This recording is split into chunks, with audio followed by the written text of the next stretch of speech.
Halo dan selamat datang. Kami menyapa Anda, para pendengar, yang selalu haus akan pengetahuan baru, yang selalu ingin membongkar lapisan-lapisan realitas di sekitar kita. Iya, selamat bergabung semuanya. Nah, mari kita mulai pembahasan kita kali ini dengan melihat sejenak kebiasaan Anda sendiri. Pikirkan tentang pagi Anda hari ini. Sejak Anda membuka mata, mematikan alarm di ponsel, lalu mulai menggulir layar media sosial. Yang mana itu pasti hal pertama yang dilakukan kebanyakan orang kan? Bener banget. Pertanyaannya, seberapa banyak gambar yang sudah Anda konsumsi pagi ini? Puluhan? Atau mungkin ratusan? Ratusan sih kayaknya kalau kita menghitung iklan yang lewat juga. Nah, sadarkah Anda bahwa kita hidup di era yang oleh para ahli disebut sebagai okular sentrisme? Okular sentrisme. Betul. Ini adalah sebuah era di mana tindakan melihat itu disamakan dengan mengetahui. Dari deretan papan reklame di jalan yang Anda lewati, layar televisi, sampai foto profil rekan kerja Anda. Kita semua sedang berenang atau mungkin lebih tepatnya tenggelam di lautan visual. Tenggelam adalah kata yang pas banget, dan yang memahukau dari hal ini adalah asumsi dasar kita sehari-hari.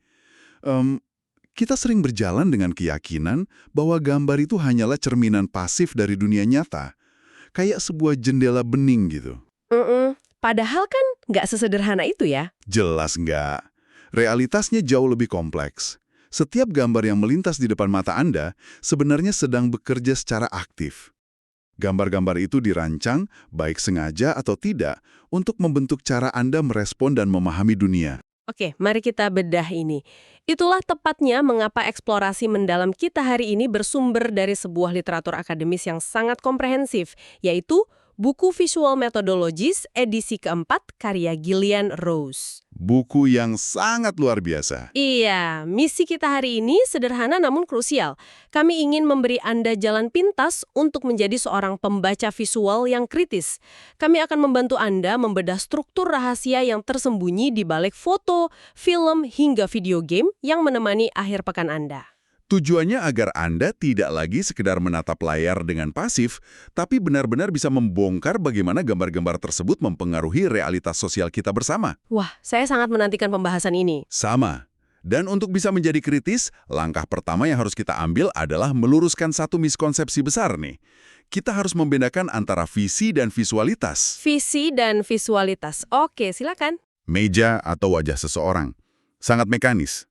Berarti sekedar fungsi organ mata ya? Tepat. Namun, visualitas adalah sesuatu yang sepenuhnya berbeda. Visualitas adalah bagaimana budaya, struktur masyarakat, dan teknologi tempat kita hidup itu mengatur cara kita melihat.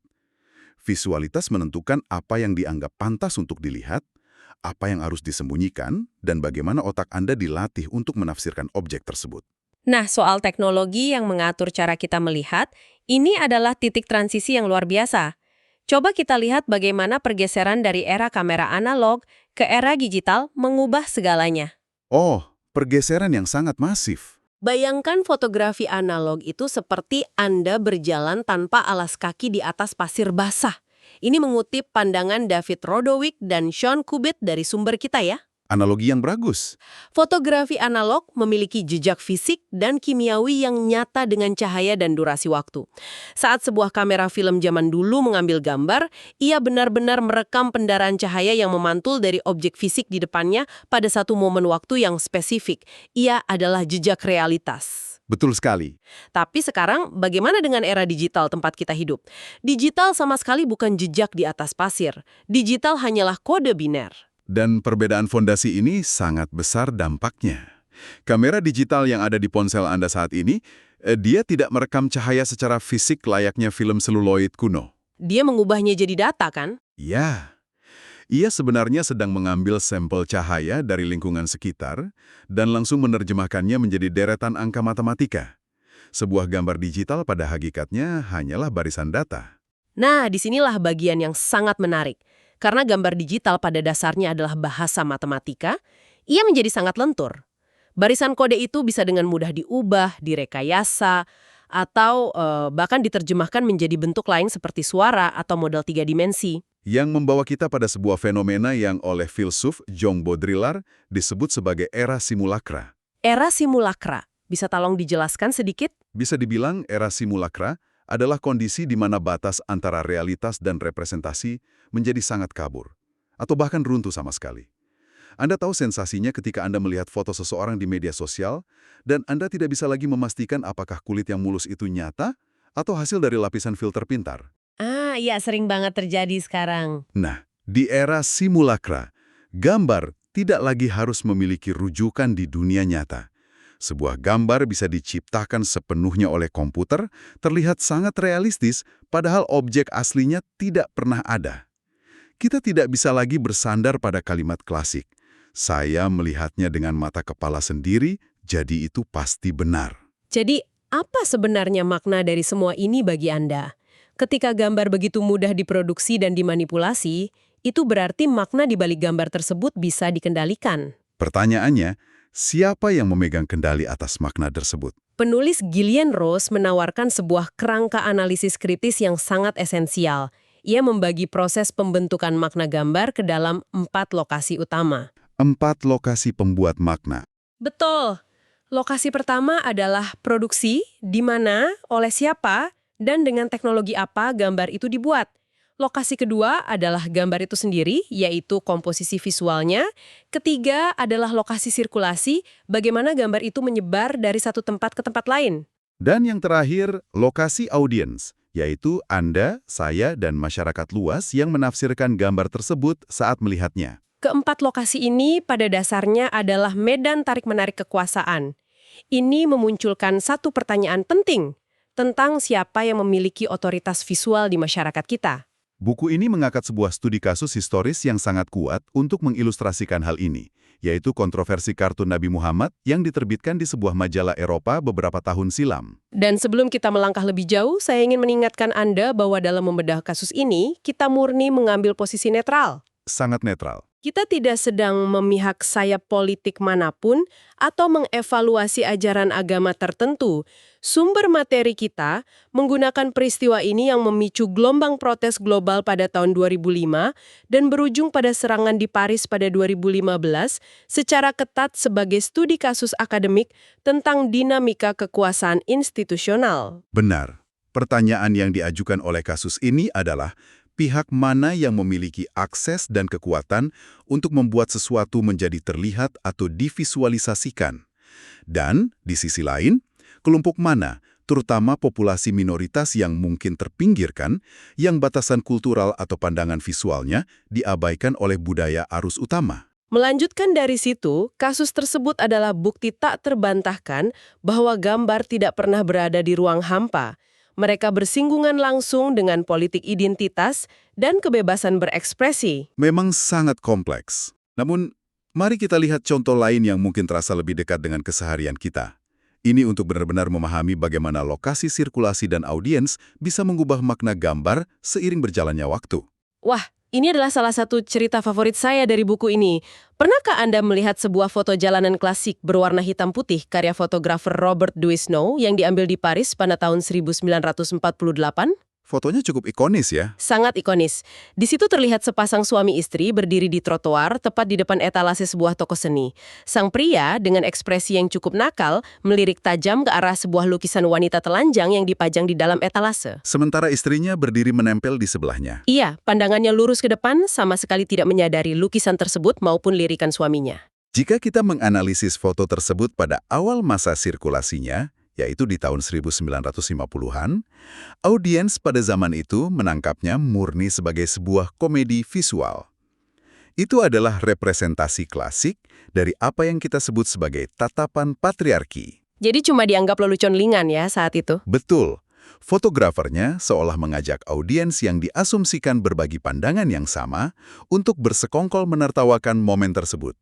Lihatlah pria ini. Diam-diam menikmati keindahan tubuh wanita sementara istrinya tidak tahu apa-apa. Makna awalnya sangat didikte oleh norma gender pada masa itu. Kita sebagai audiens diposisikan di sudut jalan itu untuk ikut tersenyum simpul. Tapi perhatikan apa yang terjadi ketika gambar ini terus bersirkulasi melintasi dekade. Zaman berubah. Sangat berubah. Memasuki era 70-an dan 80-an, gerakan feminisme berkembang pesat. Mahasiswa, kritikus, dan audiens generasi baru mulai melihat foto yang sama, namun mereka membawa kacamata interpretasi yang sama sekali berbeda. Gillian Rose mencatat pergeseran ini dengan sangat baik. Audiens baru ini berhenti menertawakan lelucon si pria. Alih-alih tertawa, mereka mulai mengalihkan fokus dan bertanya, "Tunggu dulu, bagaimana dengan sang istri di foto itu? Apa yang sebenarnya sedang ia rasakan atau pikirkan saat berdiri di sana?" Audiens secara aktif melawan dan mendekonstruksi makna dominan yang awalnya disematkan pada gambar tersebut. Pergeseran makna oleh audiens ini membawa kita pada sebuah konsep brilian dari Henry Jenkins yang disebut convergence culture atau budaya konvergensi. Budaya konvergensi. Pasif yang duduk diam menerima gambar. Anda dan jutaan orang lainnya kini memiliki kemampuan untuk mengambil sebuah gambar, memodifikasinya, dan memberinya kehidupan yang benar-benar baru di medium yang berbeda. Iya, dan contoh yang diberikan buku ini sangat di luar dugaan. Anda pasti tahu karakter Na'vi dari film fiksi ilmiah Avatar, bukan? Spesies alien biru bertubuh tinggi yang hidup di planet Pandora. Siapa yang tidak kenal Avatar? Awalnya, karakter ini hanyalah produk Hollywood yang diam di layar bioskop atau televisi Anda. Tetapi berkat budaya konvergensi, audiens mengambil alih gambar tersebut. Para penggemar mengubahnya menjadi bentuk mainan Lego custom. Pengguna internet mendaur ulangnya menjadi meme komedi. Dan yang paling mengejutkan, karakter Na'vi ini diadaptasi menjadi simbol perlawanan nyata. Di India, ada sebuah kelompok masyarakat adat yang tanahnya terancam oleh eksploitasi perusahaan tambang raksasa. Ini sungguh luar biasa. Para aktivis menggunakan gambar karakter Na'vi yang dalam filmnya juga bertarung mempertahankan tanah mereka dari penjajah sebagai poster protes mereka. Karakter fiksi Hollywood bersirkulasi hingga menjadi wajah dari perjuangan hak asasi manusia di dunia nyata. Itulah kekuatan audiens di era modern. Sebuah contoh yang sangat nyata tentang bagaimana gambar bergerak layaknya air, menyesuaikan bentuk dengan wadahnya. Benar. Namun, sebelum audiens bisa memanipulasi sebuah gambar, gambar itu sendiri memiliki struktur bawaan yang dirancang untuk memanipulasi audiens. Untuk bisa membongkar struktur ini, Gillian Rose memperkenalkan metode compositional interpretation atau interpretasi komposisi. Pendekatan ahli seni. Dalam bahasa yang lebih sederhana, ini adalah tentang melatih diri Anda untuk memiliki mata yang baik layaknya seorang pakar seni. Pendekatan ini meminta Anda untuk mengabaikan dulu konteks sosialnya dan fokus murni pada elemen visual di dalam bingkai. Bagaimana pencahayaannya, seperti apa warnanya, dan bagaimana penataan ruangnya. Mari kita praktekkan ini. Coba Anda bayangkan karya maestro lukis klasik, Rembrandt. Kita akan melihat dua lukisan portret dirinya. Satu dilukis pada tahun 1629 ketika ia masih muda, dan satu lagi pada tahun 1657 ketika ia sudah menua. Pendekatan komposisi tidak membiarkan kita hanya melihat wajah seorang pria tua. Tepat. Anda akan mulai membedah warna. Anda akan melihat hue, yaitu jenis warnanya yang didominasi oleh biru gelap, coklat tua, dan kuning orange. Lalu Anda melihat saturation atau kemurnian warnanya. Bagaimana warna coklat di lukisan itu begitu pekat dan berat, memberikan kesan suram namun hangat. Kemudian Anda memperhatikan value gelap terangnya. Rembrandt dengan jenius menempatkan cahaya paling terang tepat di wajahnya yang berkerut, membiarkan latar belakangnya tenggelam dalam bayangan. Dan perhatikan eye level atau sudut pandangnya. Ya, ia melukis matanya sejajar persis dengan mata Anda. Komposisi ini memaksa Anda untuk berdiri setara dengannya, seolah Anda sedang terkunci dalam dialog intim dengan seseorang yang sedang merenungi kefanaan hidupnya sendiri. Kemampuan membaca elemen warna dan cahaya ini sangat esensial. Dan yang perlu dicatat, analisis komposisi ini tidak hanya berlaku untuk benda diam seperti lukisan di museum. Ini justru menjadi semakin relevan ketika kita membedah media yang bergerak dengan cepat, seperti film. Di film kita menyebutnya mise-en-scène, kan? Betul. Dalam studi film, mise-en-scène secara harfiah berarti segala sesuatu yang diletakkan di dalam bingkai kamera, mulai dari aktor, properti, hingga tata letak cahaya. Saya suka sekali saat buku ini membahas film Ocean's 11. Di awal film, ada sebuah adegan di mana karakter Brad Pitt sedang mengajari para bintang muda Hollywood bermain kartu. Sang sutradara tidak menempatkan kamera secara sembarangan. Ia menggunakan teknik closed screen frame atau bingkai layar tertutup. Ruangannya dibuat terasa sangat sesak, penuh dengan asap dan sudut-sudut yang sempit. Tidak ada jendela yang memperlihatkan dunia luar. Tanpa ada satupun dialog yang mengatakan saya bosan, komposisi visual itu langsung menyuntikkan rasa klaustrofobia dan kebosanan ke dalam benak penonton. Belum lagi efek penyuntingan atau montage. Sutradara menggunakan potongan atau cut yang tajam untuk memacu detak jantung penonton. Atau efek dissolve, di mana satu gambar memudar pelan dan menyatu dengan gambar berikutnya untuk memberikan ilusi berlalunya waktu yang melankolis. Ini memunculkan satu pertanyaan penting ketika kita melangkah lebih jauh dari film ke video game. Dalam film, Anda hanya menonton. Dalam video game, Anda berinteraksi. Disinilah konsep focalization atau fokus pandangan kamera menjadi kunci utama yang mendikte pengalaman emosional Anda. Sensasinya benar-benar berbeda kan? Coba ingat kembali perasaan Anda saat bermain game strategi klasik seperti Age of Mythology atau SimCity. Kamera ditempatkan tinggi di angkasa, memberikan Anda sudut pandang aerial view atau pandangan dari atas. Anda merasa seperti mengontrol semuanya dari kejauhan. Ya, Anda menggeser peta, membangun kota, atau menggerakkan ratusan pasukan bagaikan dewa. Anda memiliki kekuasaan absolut, namun secara emosional, Anda terpisah jauh dari rasa sakit para prajurit di bawah sana. Sekarang, bandingkan pengalaman itu dengan bermain Prince of Persia atau Call of Duty. Kameranya tidak lagi berada di langit. Vokalisasinya ditempatkan sejajar dengan mata karakter atau tepat di atas bahunya.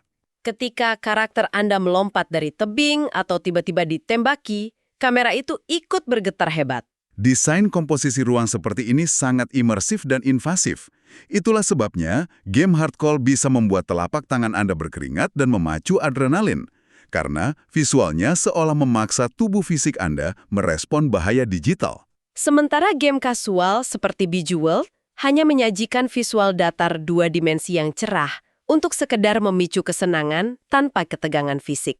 Mengurai teknik komposisi visual dari satu film atau satu permainan memang memberikan wawasan yang sangat dalam. Namun, ada satu tantangan besar di era modern ini. Apa itu? Pendekatan komposisi mensyaratkan Anda duduk diam dan menatap satu gambar dalam waktu lama. Lalu, bagaimana jika Anda ingin meneliti bukan satu, melainkan ribuan gambar? Bagaimana cara kita menemukan pola tersembunyi yang mungkin secara perlahan telah mencuci otak satu generasi tanpa mereka sadari? Oke, mari kita bedah ini karena ini adalah salah satu bagian paling mencerahkan dari sumber kita. Untuk menjawab tantangan itu, para akademisi menggunakan metode yang disebut content analysis atau analisis konten. Alih-alih merenungi satu gambar, metode ini berfokus pada volume. Dan buku ini menyajikan sebuah riset epik dari dua sosiolog, Catherine Lutz dan Jane Collins. Mereka memutuskan untuk meneliti kumpulan majalah National Geographic. Tidak tanggung-tanggung, mereka mengumpulkan dan menganalisis hampir 600 foto dari majalah tersebut. Dan itu diterbitkan selama rentang waktu 36 tahun, ya dari tahun 1950 hingga 1986. Proses yang mereka lakukan sangat sistematis. Bagaimana tepatnya mereka menganalisis ratusan foto tersebut? Mereka tidak hanya melihat foto-foto itu, tetapi melakukan apa yang disebut coding atau pengkodaan. Setiap elemen di dalam ratusan foto tersebut dikategorikan secara statistik. Apakah orang di foto itu tersenyum atau cemberut? Apakah mereka bekerja di kantor atau di hutan? Dan apa yang mereka temukan? Apa yang Lutz dan Collins temukan mengungkap pola yang sangat mencolok tentang bagaimana media barat mengonstruksi visualisasi masyarakat di luar barat. Dalam data mereka, orang-orang non-barat nyaris selalu digambarkan tersenyum bahagia. Tersenyum bahagia. Selalu. Mereka dipotret sebagai sosok yang eksotis, menyatu dengan alam yang asri, dan hidup dalam kondisi tradisional yang romantis. Ratusan foto ini nyaris tidak pernah memperlihatkan realitas pahit seperti kemiskinan kota, kelaparan parah, atau konflik politik. Majalah tersebut tampaknya mengkurasi sebuah dunia imajiner yang selalu damai dan fotogenik bagi para pembaca di ruang tamunya. Jadi, apa yang sebenarnya sedang disembunyikan? Ini yang membuat saya ternganga saat membacanya. Data paling mengejutkan dari penelitian Lutz dan Collins justru tersembunyi di grafik era 1960-an. Era yang sangat krusial dalam sejarah. Mari kita ingat-ingat sedikit sejarah. Tahun 60-an di Amerika Serikat dan dunia adalah dekade yang meledak-ledak. Ada Perang Vietnam, ada puncaknya gerakan hak sipil, protes besar-besaran, ketegangan rasial yang luar biasa tajam. Dunia sedang tidak baik-baik saja. Betul. Dan yang menarik adalah ketika kita melihat data pengkodean gambar dari era 1960-an tersebut, Lutz dan Collins menemukan anomali yang signifikan. Terjadi penurunan yang sangat tajam pada foto-foto yang menampilkan orang barat dan orang non-barat berada berdampingan di dalam satu bingkai yang sama. Bayangkan itu. Ketika dunia di luar sana sedang memanas dengan benturan antar budaya dan ketegangan antar ras, majalah ini justru secara drastis mengurangi foto-foto yang menunjukkan mereka berinteraksi. Secara sengaja atau tidak, para editor memisahkan mereka secara visual ke dalam halaman-halaman yang berbeda. Jika Anda hanya membaca majalah itu pada tahun 60-an, Anda akan melihat ilusi sebuah harmoni sosial yang utuh, murni karena konflik interaksi antar manusia telah dihilangkan dari bingkai kamera. Tentu saja. Metode manual yang dilakukan Lutz dan Collins dengan menghitung ratusan majalah secara fisik sangatlah melelahkan. Tapi hari ini, kita telah berevolusi. Kita memasuki era cultural analytics atau analitik kultural, sebuah konsep yang dipelopori oleh tokoh seperti Lev Manovich. Ini benar-benar fiksi ilmiah yang menjadi kenyataan. Kalau Lutz dan Collins butuh waktu berbulan-bulan untuk meneliti 600 majalah, perangkat lunak komputasi saat ini bisa melahap puluhan ribu gambar dalam hitungan detik. Buku ini mendeskripsikan bagaimana Lev Manovich menggunakan mesin untuk menganalisis 4.535 sampul majalah Time sekaligus. Ia bahkan melakukan proyek gila di mana ia mengunduh 50.000 foto Instagram dari satu kota tertentu, lalu menyuruh algoritma untuk mengekstrak tingkat kecerahan, rona warna, dan posisi objek dari setiap foto. Komputer itu kemudian menyusun 50.000 gambar tersebut menjadi satu kanvas visualisasi raksasa yang menakjubkan. Mata manusia secara biologis tidak didesain untuk bisa mendeteksi pergeseran mikroskopis dari tren warna atau pola pencahayaan dari puluhan ribu gambar sekaligus. Tapi mesin bisa memetakannya dengan akurasi absolut. Kalau kita tarik ini ke konteks yang lebih luas, analitik kultural ini bagaikan mesin ronsen untuk kebudayaan kita. Dengan menganalisis jutaan gambar secara agregat, kita bisa memetakan nadi visual masyarakat. Kita bisa tahu persis bagaimana palet warna sebuah kota bergeser seiring waktu ya. Tepat. Atau bagaimana estetika dari satu filter foto perlahan menyeragamkan cara jutaan orang merepresentasikan diri mereka di internet. Mesin melihat pola perilaku visual massal yang luput dari pandangan mata telanjang kita. Luar biasa. Kita sudah menempuh perjalanan yang cukup panjang dalam pembahasan kita kali ini, mulai dari jejak analog hingga kode digital, melihat bagaimana audiens mengubah karakter alien menjadi simbol perlawanan, membedah cahaya dan bayangan di lukisan Rembrandt hingga manipulasi kamera di video game, dan akhirnya melihat bagaimana mesin menyisir puluhan ribu gambar untuk menemukan pola budaya. Sebuah eksplorasi yang sangat kaya. Pertanyaannya sekarang, di tengah kesibukan Anda sehari-hari, mengapa Anda perlu meluangkan waktu untuk memikirkan semua teori visual ini? Jawaban sederhananya adalah pertahanan diri intelektual. Setiap hari, pikiran Anda adalah medan pertempuran bagi jutaan gambar yang berlomba mencari perhatian Anda. Jika Anda tidak memahami struktur di balik gambar-gambar tersebut, Anda akan menjadi konsumen yang sepenuhnya pasif. Memahami bagaimana warna disusun untuk memicu emosi, menyadari bagaimana sudut kamera di film mendikte empati Anda, dan memiliki kepekaan untuk bertanya, siapa yang tidak ada di dalam foto ini? Seperti yang kita pelajari dari kasus National Geographic tadi, literasi visual adalah tameng Anda. Ini cara Anda mengambil kembali kendali atas persepsi Anda agar Anda tidak mudah disetir atau dimanipulasi oleh institusi, media, atau algoritma yang mendistribusikan gambar-gambar tersebut. Menjadi penonton yang kritis berarti Anda berhenti diatur oleh gambar dan mulai memahami bahasanya. Dan sebelum kita menyudahi eksplorasi mendalam ini, saya ingin meninggalkan Anda dengan satu pemikiran provokatif untuk Anda renungkan malam ini. Mari kita dengar. Ide ini terbangun dari apa yang baru saja kita bahas tentang analitik kultural. Bayangkan ini, Saat ini, algoritma dan kecerdasan buatan sudah mampu menyisir jutaan foto yang kita unggah dan kita sukai setiap detik. Algoritma mengenali selera kita. Betul, jika mesin ini bisa memetakan secara presisi kombinasi warna, saturasi, dan sudut pandang spesifik apa yang paling efektif memicu lonjakan dopamin di otak Anda, di masa depan yang tidak terlalu jauh, apakah kita yang masih secara sadar memilih gambar apa yang ingin kita lihat?